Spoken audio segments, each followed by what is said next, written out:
I'd love to hear about your trajectory and how you came to be involved with this issue. Well, I come from a city called Chihuahua. And well, in my state, there's also Ciudad Juarez, the city that became very famous because of the gender-based violence that we suffer there. Really hard situation started in the 1990s, where a lot of women were killed. And the government didn't do anything about that. They couldn't find the guilty people, the ones that were kidnapping women. So the issue hasn't stopped. And I grew up with that. I grew up watching these pink crosses around the streets and not realizing what it meant. But once I started realizing that it meant a woman that disappeared, that was taken away from their families, that broke my heart. One of the, I would say, the saddest things that I have ever read about and learned about was Maricela Escobedo, when she lost her daughter, and then she lost her life because of this situation. Government never helped her to find the person that killed her daughter. She had to find the means to find this person, and at the end, no one was convicted. When I realized that happened in my own state, in my own city, where I live, where I walk around, that broke my heart. And I thought, I have to do something, and I already had this platform. I already had this audience watching what I'm doing, what I'm saying, and I'm influencing people. So I thought, well, maybe there's something that I can do about this.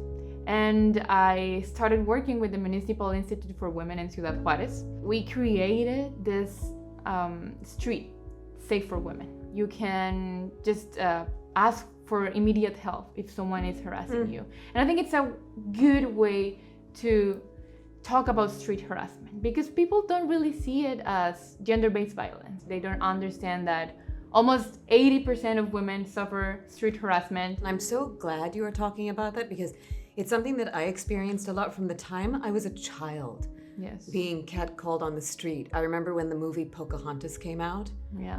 I had so many men calling me Pocahontas. Oh my God. As if it was like a compliment. Yes. And they would couple it with harassing me. Yeah. You know, being followed. And I would find, even now, today, I find myself kind of walking in the middle of the road when it's late at night, or like dressing a certain way. Yes. And it's almost like we have to be embarrassed about the way we look. Exactly. And it makes women feel unsafe. Yes. And I feel that the safety of women is a threat to male power. And it's a way in which they diminish our power. Yes. By harassing us. Yeah. So I'm really glad that you are taking on this issue, because it is an epidemic. Yeah. And one that people don't realize impacts women psychologically and also physiologically, that they feel like they can't walk freely in this world.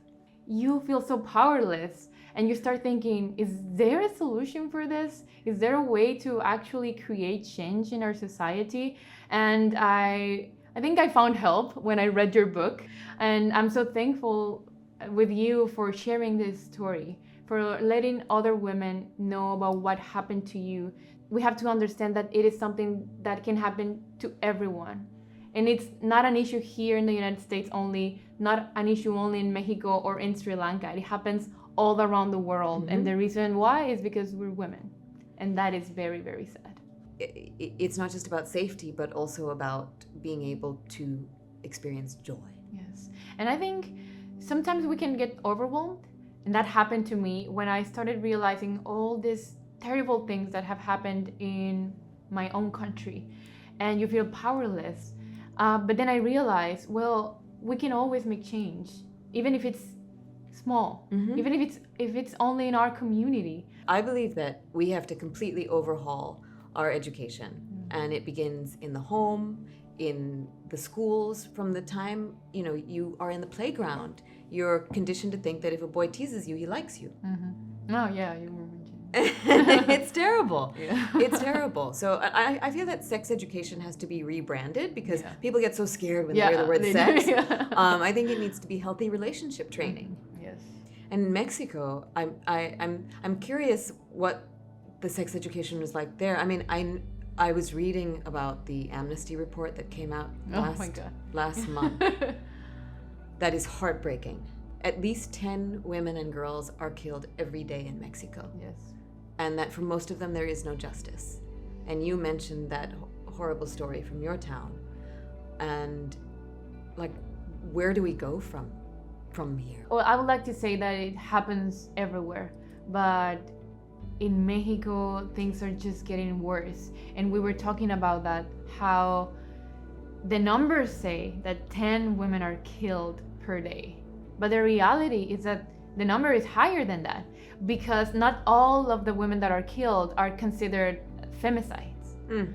So those numbers, they're not in the statistics. As a woman, I'm afraid to just go out of my house alone, even to go to the supermarket, to the workplace, to visit a friend.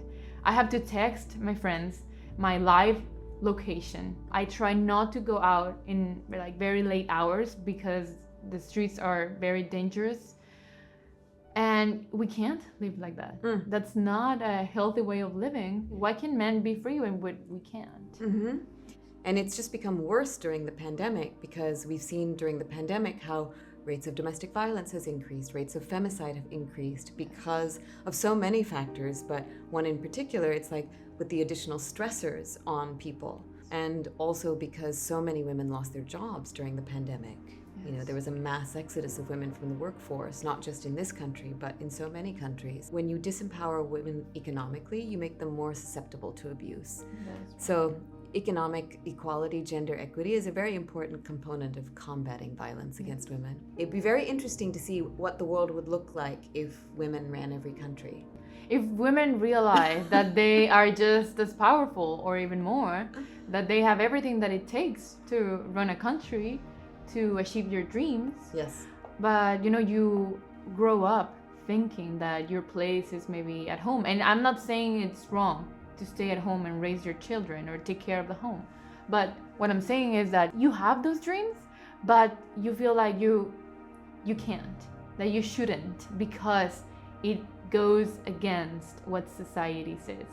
If I did what was expected from me, I know where I would be.